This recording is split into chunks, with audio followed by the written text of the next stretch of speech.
تقریب کے باقاعدہ آغاز سے قبل میں تلاوت قرآن مجید و فرقان حمید کے لیے حافظ سید کمال کو دعوت دوں گا کہ وہ آئیں اور تلاوت کلام پاک کی سعادت حاصل کریں۔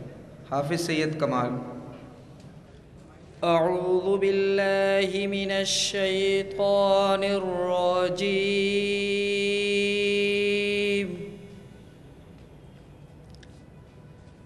بسم اللہ الرحمن الرحیم۔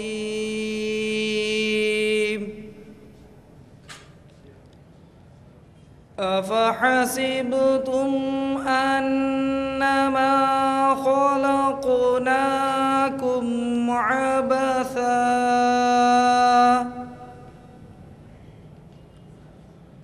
عبثا وأنكم إلينا لا ترجعون،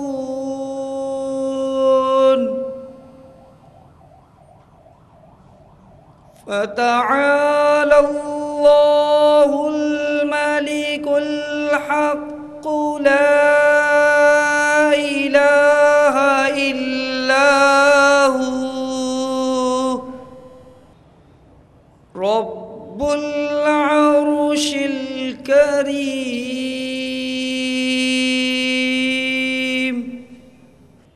صدق اللہ العظیم۔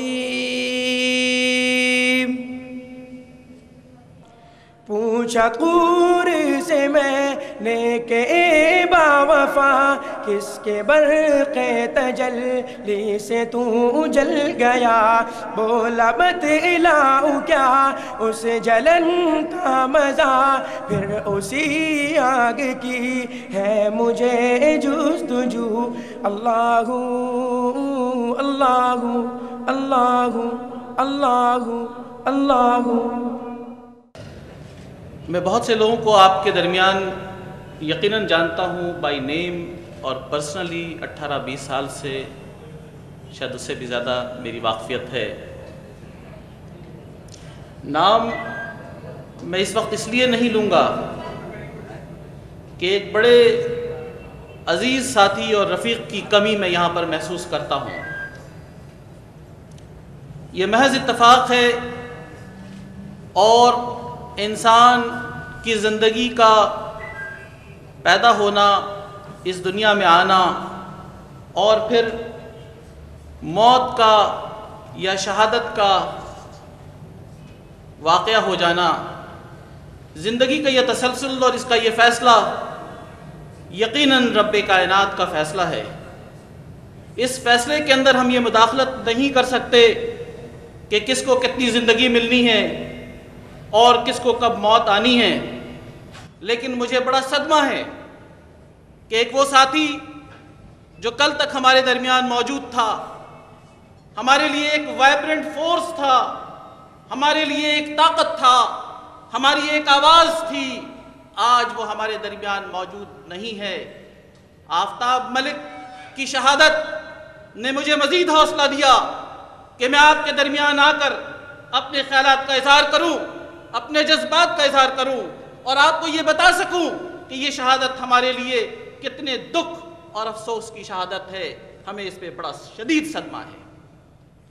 اب میں آپ کو یہ بتاتا چلوں کہ مجھے اچھی طرح یاد ہے کہ آپ کی آبادی کے درمیان میں نے سب سے پہلی تقریر جب فوجی ہوٹل پہ 92 میں آ کر کی تھی۔ وہ ایک ایسا وقت تھا جب کراچی کے حالات کو سنبھالنے کے لیے کراچی کے اندر کوئی مسیحا نہیں تھا، کراچی کے اندر کوئی آواز اٹھانے والا نہیں تھا، کراچی کی ظلم اور بربریت پہ بولنے والا کوئی نہیں تھا، اور ان مسائل کو جن مسائل میں آپ گھرے ہوئے تھے ان مسائل کا جواب دینے والا کوئی نہیں تھا، اور لوگ خوف اور دہشت کے عالم میں تھے اور یہ محسوس کرتے تھے کہ اس آبادی کے اندر آ کر اپنی آواز کو ریز کرنا، اپنی آواز کو اٹھانا یقیناً ممکن نہیں تھا۔ لیکن ان تمام حالات کے اندر آج کراچی کا ایڈمنسٹریٹر جو اس وقت ڈیپٹی کمشنر ویسٹ تھا، فضل الرحمان نے سٹیج پر آ کر مجھے روکا اور کہا کہ سر آپ تقریر نہیں کریں گے۔ میں نے کہا فضل الرحمان میں تقریر کیوں نہیں کروں گا؟ فضل الرحمان نے کہا کہ سر میں ڈیپٹی کمشنر کی حیثیت سے نہیں بول رہا ہوں، میں آپ کو ایک دوست اور ایک بھائی کی حیثیت سے بول رہا ہوں، اور میں یہ دیکھ رہا ہوں کہ جب اس سٹیج پر آپ تقریر کریں گے تو دوسری جانب سے گولی چل رہی ہوگی اور مجھے آپ کی جان عزیز ہے۔ میں نے فضل الرحمان کو اپنے راستے سے ہٹایا اور میں نے کہا کہ میں اپنے عوام اور اپنے لوگوں کے درمیان جا کر بولنا چاہتا ہوں۔ یہ وہ لوگ ہیں جن سے میری انسیت، جن سے میری وابستگی آج کی نہیں سالہ سال کی ہے، اور آئیے اس تاریخ پر ہم آتے ہیں۔ پہلی مرتبہ میں نے اپنی زندگی کے اندر، پہلی مرتبہ اس پوری تاریخ کے اندر میں نے اورنگی ٹاؤن میں کھڑے ہو کر ہندوستان کی انٹیلیجنس ایجنسی، بھارت کی انٹیلیجنس ایجنسی کو سلیوٹ کیا، اور میں نے یہ کہا کہ میں بھارت کی انٹیلیجنس ایجنسی کو سلیوٹ کرتا ہوں کہ وہ جن کے ماں باپ نے پاکستان کو بنایا، جن کے بزرگوں نے پاکستان کے لیے قربانیاں دیں، جن کے بزرگوں نے اپنا خون بہایا، جنہوں نے اپنے ہزاروں سال پرانی زمین کو چھوڑا، اس کو خیر بات کہا اور پاکستان تشریف لائے، اس لیے کہ دو قومی نظریہ ایگزسٹ کرتا تھا۔ اس دو قومی نظریے کی بنیاد پر اپنے آباء و اجداد کی زمین کو انہوں نے چھوڑا، اس دو قومی نظریے کی بنیاد پر انہوں نے ان تمام دھرتی کو چھوڑا اور پاکستان ہجرت کیا۔ اور میں سلام پیش کرتا ہوں اس روح کو کہ ان کے بچوں سے پاکستان کے خلاف اس نے آواز اٹھوائی، ان کے بچوں سے پاکستان کو توڑنے کی بات کی، اور میں یہ قرض ہندوستان کی انٹیلیجنس ایجنسی کو ادا کرنا چاہتا ہوں، اور یہ قرض میں سود کے ساتھ دینا چاہتا ہوں۔ میں سمجھتا ہوں کہ گزشتہ دنوں، کل کی رات جو کراچی شہر میں واقعہ ہوا، خدا را اس تاریخ کو جھٹلانے کی کوشش نہ کیجیے اور یہ نہ بتانے کی کوشش کیجیے کراچی کے عوام کو اور پاکستان کے عوام کو کہ کل جو واقعہ ہوا ہے اس کے اندر ایک مخصوص ٹولہ، ایک مخصوص گروپ یا طالبان پاکستان انوالو تھا۔ میرا سوال یہ ہے کہ 17 گھنٹے تک ہمارے کمانڈوز نے کارروائی کی اور 17 گھنٹے لگے ان کمانڈوز کو مارنے میں، کیا یہ طالبان کی کارروائی تھی؟ یہ کارروائی ایک ویل ٹرینڈ کمانڈوز کی تھی جس کا مقابلہ ہمارے کمانڈوز نے کیا۔ اور میں سمجھتا ہوں کہ وہ طاقتیں جو ہمارے پڑوس سے آتی ہیں اور ہمارے لوگوں کو ٹرین کرتی ہیں اور ہمارے ہاں دہشت گردی پھیلاتی ہیں، ان کو ایکسپوز کیا جائے۔ اور میں یہ مطالبہ کرتا ہوں، میں نے بھی وزارت کی ہے، میں بھی حکومت میں رہا ہوں اور میں بھی چیزوں سے واقف ہوں، میں نے بھی وہ فائلز پڑھی ہیں۔ میں یہ بتاتا چلوں کہ یہ دہشت گردی جو پاکستان میں آ رہی ہے، اس دہشت گردی کا اصل ذمہ دار ہمارا پڑوسی ملک ہے۔ 3 ہفتے پہلے کراچی شہر کا سب سے بڑا دہشت گرد جو گرفتار کیا گیا، اس کی کنفیشنل سٹیٹمنٹ یوٹیوب پر موجود ہے۔ یہ بتائیے کہ کیا یہ میں جھوٹ بول رہا ہوں؟ اور اگر میں سچ بول رہا ہوں تو آپ کو یہ مشکل کیا پیش آتی ہے کہ آپ یہ بتا سکیں کہ ہندوستان پاکستان کے اندر مداخلت کر رہا ہے؟ اس کی کیا وجہ ہے کہ جب رینجرز دہشت گردوں کو گرفتار کرتی ہے تو اوپر سے ٹیلی فون آتا ہے کہ انہوں چائے دے دیو، چائے پلا کے ان کو فارغ کرو۔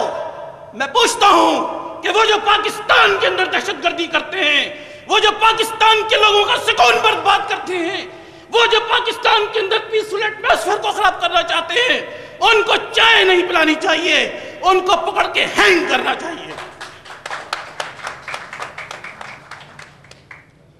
میرے دوستو، پاکستان کے حالات کو اگر آپ کو درست کرنا ہے، پاکستان کا ایک اچھا مستقبل دیکھنا ہے، تو ضرورت اس بات کی ہے کہ پاکستان کے اندر پاکستانی نظام کو نافذ کریں، وہ نظام جس میں پاکستان سے لائلٹیز ہوں، وہ پاکستان جس میں پاکستان کے وفادار بستے ہوں، وہ پاکستان جس کی قیادت رات کے وقت شراب پی کر دھت نہ ہو جاتی ہو اور دن کے وقت دیر سے اٹھتی ہو اور اس کو یہ پتہ نہ ہو کہ ملک کے اندر کیا ہو رہا ہے۔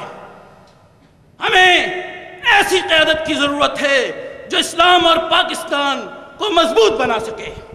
ہمیں ایسی قیادت کی ضرورت نہیں ہے جس کے شراب کے نشے میں یہ پتہ نہ ہو کہ پاکستان کس دیانے پہ جا رہا ہے۔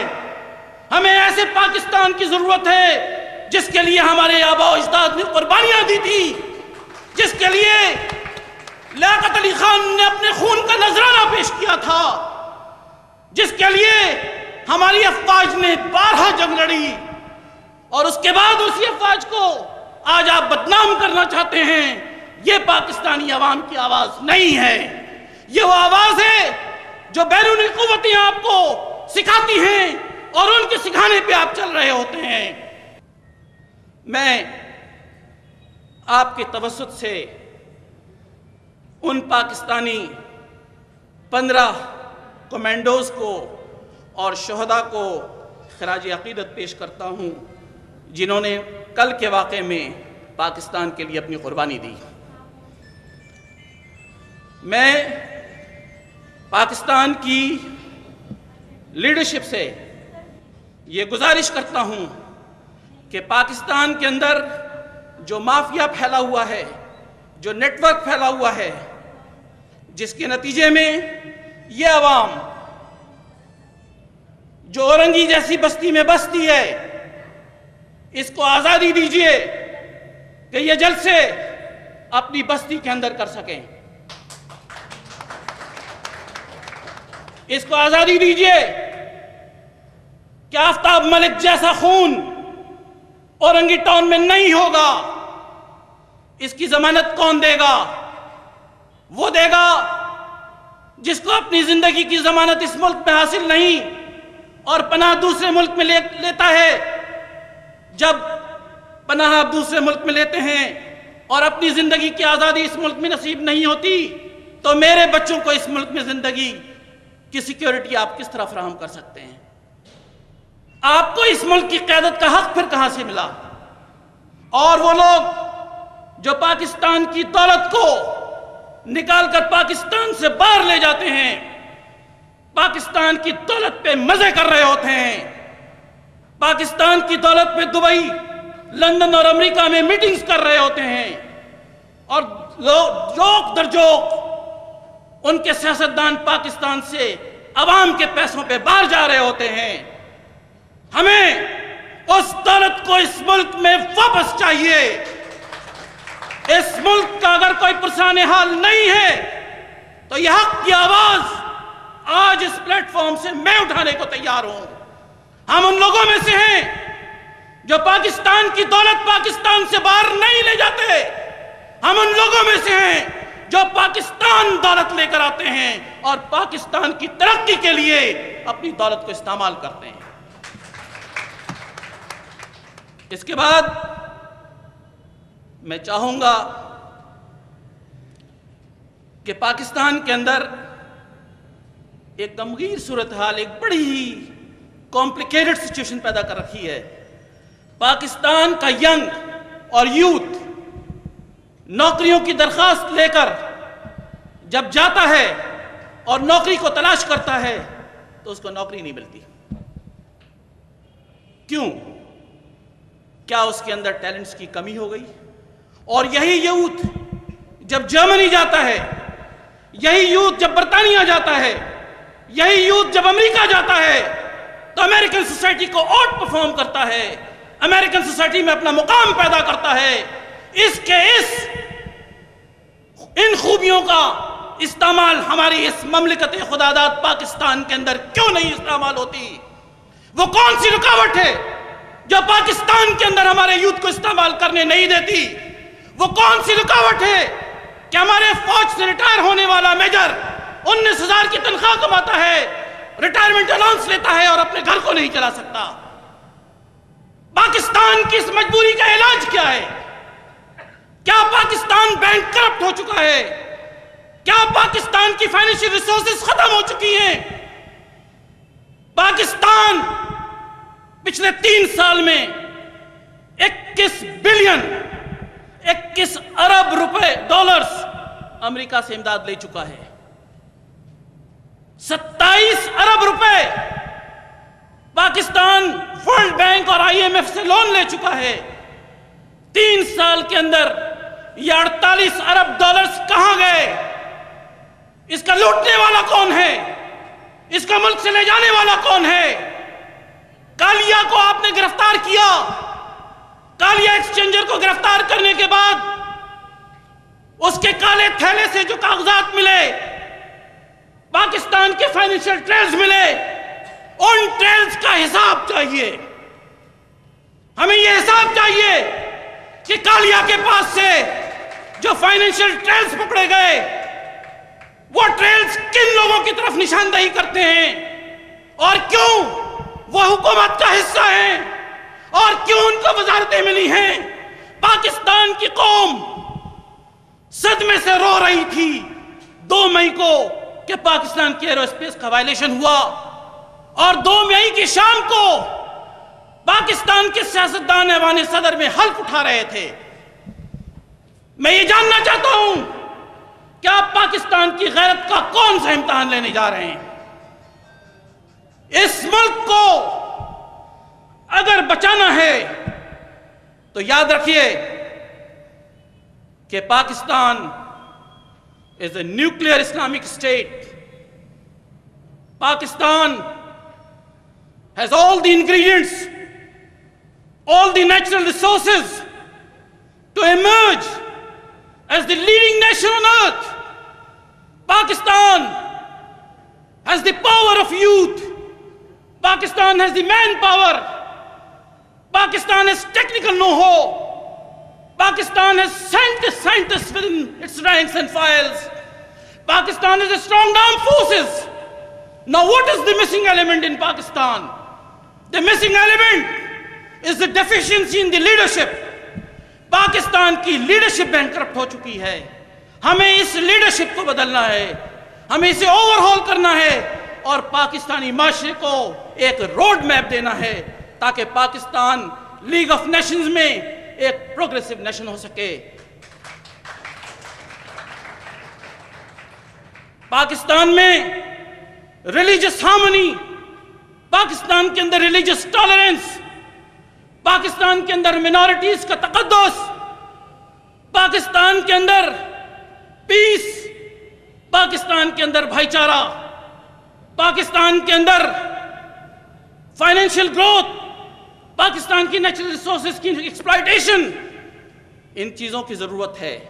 اور اگر آپ کی سمجھتے ہیں کہ ان چیزوں کو آپ قیادت کے اوور ہال سے حاصل کر سکتے ہیں تو آئیے میرے ساتھ ہاتھ میں ہاتھ ملا کر اس بات کا وعدہ کریں کہ میں آپ کو اس روڈ میپ پہ، اس منزل پہ لے جانا چاہتا ہوں جو منزل پاکستان کی 1947 کی منزل ہے. پاکستان میں حکومتیں بدلتی رہیں، عوامی جذبات سے لوگ کھیلتے رہے، ووٹس حاصل کرتے رہے. ایک دور تھا جب کہا گیا کہ مشرقی پاکستان میں ہمارے محصورین پھنسے ہوئے ہیں، خدا را ان کو پاکستان لے کر آؤ. انہوں نے پاکستان کے لیے میر پور اور محمد پور میں مکتی باہنی کا مقابلہ کیا. انہوں نے بنگلہ دیش کے بننے کے لیے افواج پاکستان کا ساتھ دیا. افواج پاکستان کی پہلی لائن آف ڈیفنس میر پور اور محمد پور کے عظیم غازی تھے. جب پاکستان اس حصے تک محدود ہو گیا تو ہم نے ان غازیوں کو بھلا دیا. ہم یہ بھول گئے کہ ان غازیوں کا ہمارے اوپر کیا حق ہے. اس کے بعد جب ہم نے کشمیر کے لوگوں کو استعمال کیا اور کشمیر کی آزادی کی بات کی تو پھر ہم ان کشمیری شہداء اور غازیوں کو بھی بھول گئے. اور آج اقوام متحدہ کے ڈسپیوٹس کی لسٹ کے اندر یہ سن لیجئے کہ کشمیر شامل نہیں ہے.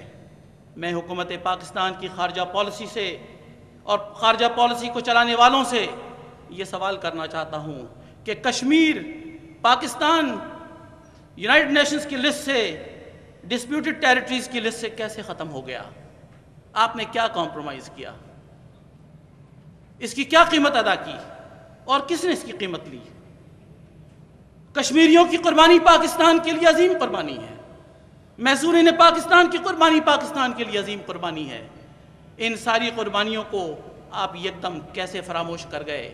اور جو قومیں اپنے محسنوں کو بھول جایا کرتی ہیں ان پر یقیناً اللہ تعالیٰ امتحان ڈال دیا کرتا ہے.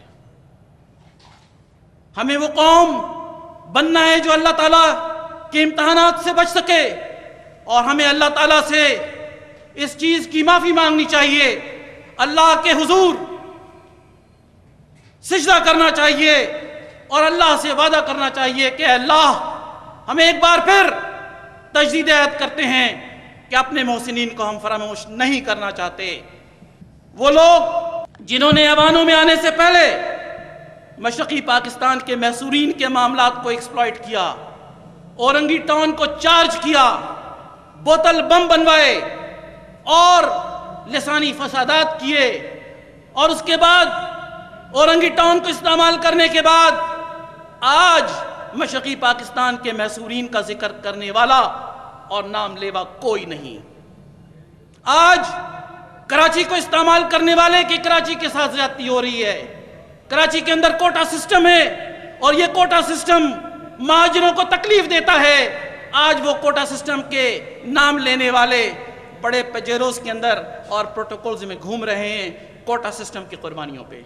کوٹا سسٹم اپنی جگہ موجود، محصورین مشرقی پاکستان کے مسائل اپنی جگہ موجود. میں آپ سے پوچھتا ہوں کہ آپ نے اپنے ایوان میں پہنچانے والے ان افراد کے گریبان کو پکڑ کر یہ کیوں نہیں پوچھا کہ جس وعدے پر تم نے ہم سے ووٹ لیا تھا وہ وعدہ کہاں گیا؟ آپ نے یہ کیوں نہیں پوچھا کہ تم اورنگی ٹاؤن میں رہتے تھے، تم 100-200 گز کے پلاٹ پہ رہتے تھے، آج تم ڈیفنس کے اندر بنگلہ بنا کر کیسے چلے گئے؟ جب قومیں یہ سوال کرنے سے ڈرتی ہیں، جب قوموں کے اندر جرأت ختم ہو جاتی ہے، تو پھر اللہ تعالیٰ ان کے لیے ویسے ہی اسباب پیدا کرتا ہے اور ویسے ہی حکمران دیا کرتا ہے. آپ کو یہ کھڑے ہو کر کہنا پڑے گا کہ حق حق ہے اور ناحق ناحق. 1971 کے اندر بھٹو صاحب کو کلفٹن میں ہم نے گھیرا تھا، کراچی کی تاریخ کا سب سے بڑا جلوس نکالا تھا. آج تک کراچی میں اتنا بڑا جلوس نہیں نکل سکا، اور پاکستان کا صدر اس وقت 1971 میں رشیا سوویت یونین کے دورے پہ جا رہا تھا، اور ہم نے بھٹو کو روک دیا اور اسے یہ اعلان کرایا کہ محصورین مشرقی پاکستان کو پاکستان لایا جائے گا. آج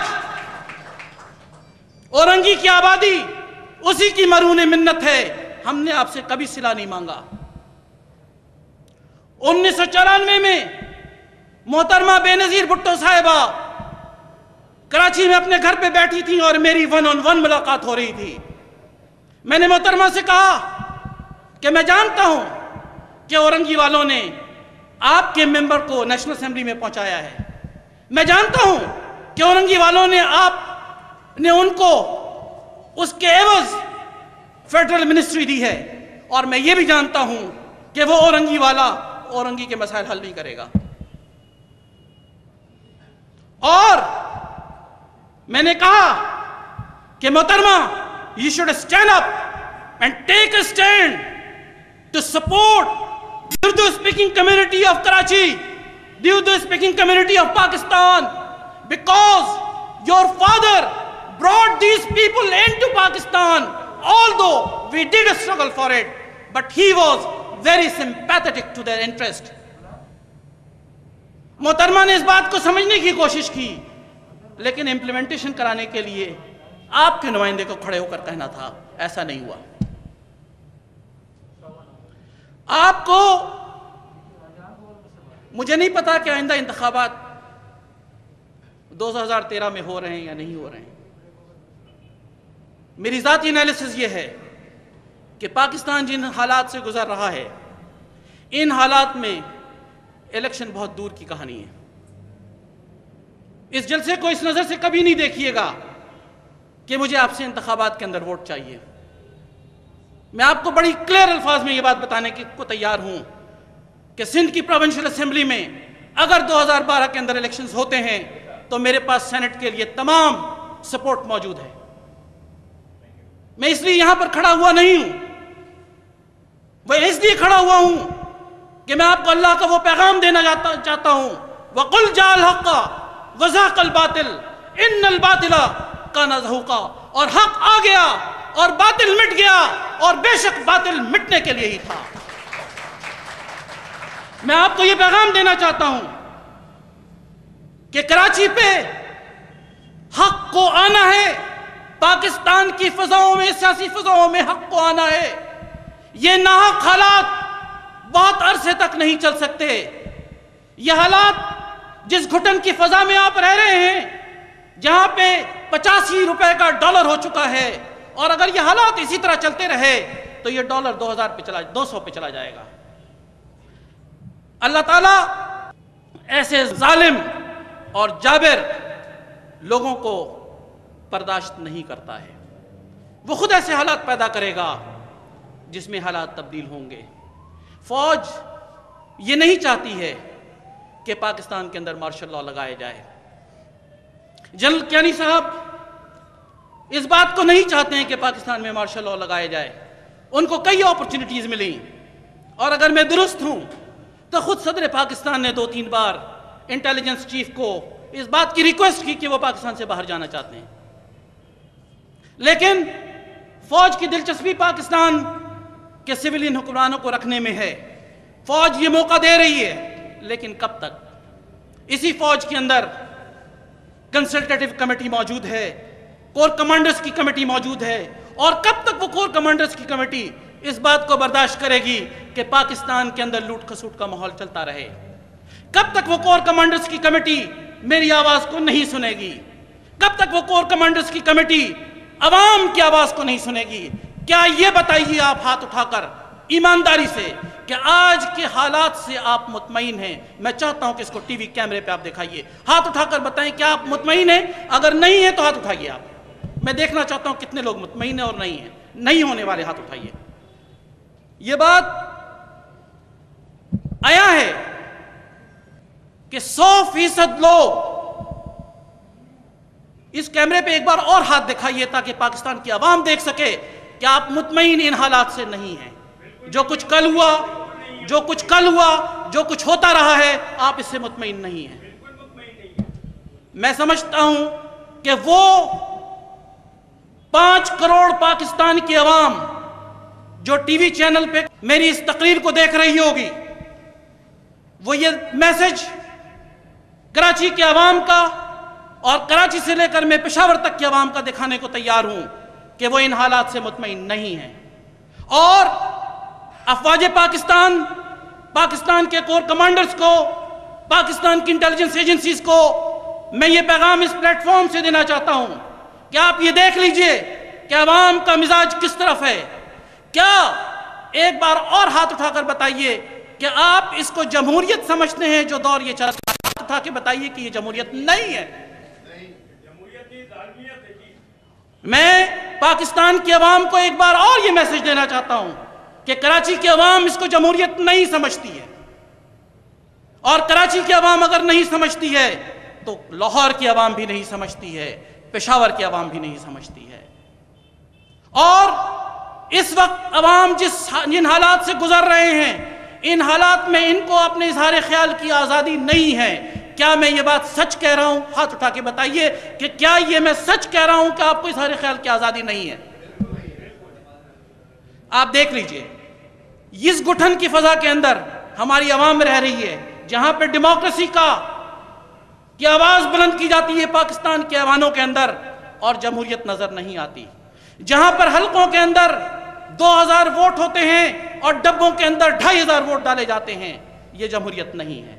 اس جمہوریت کو صحیح جمہوریت کی منزل کی طرف لانا، پاکستان کے روڈ میپ کو بدلنا، پاکستان کے روڈ میپ کو صحیح راستے پہ لانا یقیناً افواج پاکستان کی ذمہ داری ہے. افواج پاکستان کو ہم نے یہ ذمہ داری 2 چیزوں کی دی ہے. ایک کا نام پاکستان کے جغرافیائی حدود کو پروٹیکٹ کرنا، to protect the boundaries, the geographical boundaries of Pakistan. اور دوسرے کا نام پاکستان کی آئیڈیالوجیکل باؤنڈریز کو پروٹیکٹ کرنا. اور اگر آپ نے ان میں سے 2 میں سے کسی ایک کو پروٹیکٹ نہیں کیا تو آپ نے بھی پاکستان سے وفاداری نہیں کی. اور اب تک آپ نے پاکستان سے وفاداری دکھائی ہے. ہر مشکل وقت میں آپ پاکستان کے لیے کھڑے ہوئے ہیں. ہر مشکل وقت میں آپ نے پاکستان کی آواز پہ لبیک، پاکستانی عوام کی آواز پہ لبیک کہا ہے. اور ہم یہ سمجھتے ہیں کہ آج پاکستانی عوام چاہتی ہے کہ آپ ان کی آواز پہ لبیک کہیں. کیا یہ درست ہے کہ آپ چاہتے ہیں کہ افواج پاکستان اس وقت ہماری آواز پہ لبیک کہے؟ ہاتھ اٹھا کے بتائیے، سچ بتائیے. افواج پاکستان اس کنسنسس ویو کو دیکھ سکتے ہیں کہ پاکستانی عوام کے انڈر کرنٹس افواج پاکستان کو چاہتی ہے کہ پاکستان کو بچائے. یہ کب تک ہوتا رہے گا کہ میرا دوست ٹی وی کیمرے پہ آئے گا اور کہے گا جی یہ طالبان نے کر دیا؟ میں یہ پوچھتا ہوں کہ طالبان پاکستان کی نیوی کو بلائنڈ کرنے کے لیے کیوں رول پلے کرے گا؟ میں یہ نہیں کہتا کہ طالبان درست ہیں. طالبان نے پاکستان کو بہت نقصان پہنچایا ہے. طالبان نے عالمی سطح پر بڑا نقصان پہنچایا ہے. طالبان نے پاکستان کی عزت اور وقار کو مجروح کیا ہے. طالبان نے پاکستان کے انٹرسٹ کو ڈیمیج کیا ہے. لیکن ہر مرض کا علاج طالبان نہیں ہے. پاکستان کی نیوی کے 2 امپورٹنٹ ایئرکرافٹس جو سرویلنس اور ریکونیسنس موومنٹ کے لیے ڈپیوٹڈ تھے، 3 ایئرکرافٹس میں سے 2 ایک وقت میں اڑا دیے گئے. یہ طالبان کا کون سا ٹارگٹ تھا؟ یہ ٹارگٹ اس ملک کا تھا جو پاکستان کو کمزور دیکھنا چاہتا ہے. یہ ٹارگٹ اس ملک کا تھا جو پاکستان کو ڈی سٹیبلائز کرنا چاہتا ہے. اور میں اس ملک کو یہ میسج دینا چاہتا ہوں، enough is enough. You have to stop dealing this way with Pakistan. Pakistan re-emerges as a united nation, as a nation united on one platform. آپ نے ہاتھ یہاں پر اٹھانے والوں کو دیکھ لیا. یہ پیغام کافی ہے کہ پاکستانی عوام تقسیم نہیں ہے. ایوانوں میں بیٹھنے والے پاکستانی عوام کی نمائندگی نہیں کر رہے ہیں. ایوانوں میں بیٹھنے والے لوگ صرف بیلٹ باکسز کو بھر کر ایوانوں میں پہنچ رہے ہیں.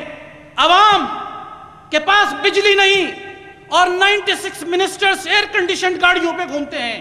یہ عوام کی نمائندگی نہیں ہے. عوام کی دولت پاکستان سے باہر لے جاتے ہیں. اور وکی لیکس کو اگر اٹھا کر دیکھیں تو وکی لیکس یہ کہتا ہے کہ پاکستان کے اے سے لے کر زی تک سارے سیاستدانوں نے کہیں نہ کہیں اپنے بیرونی آقاؤں سے مدد لینے کی کوشش کی. یہاں تک کہ پاکستان کے 2 سابقہ وزیر اعظم نے اپنی پرسنل سیکیورٹی باہر سے مانگی. میں یہ پوچھتا ہوں کہ کیا آپ اپنی سیکیورٹی خود نہیں کر سکتے پاکستان کی ریسورسز پہ؟ تو اس عوام کو آپ سیکیورٹی کس طرح پرووائڈ کریں گے؟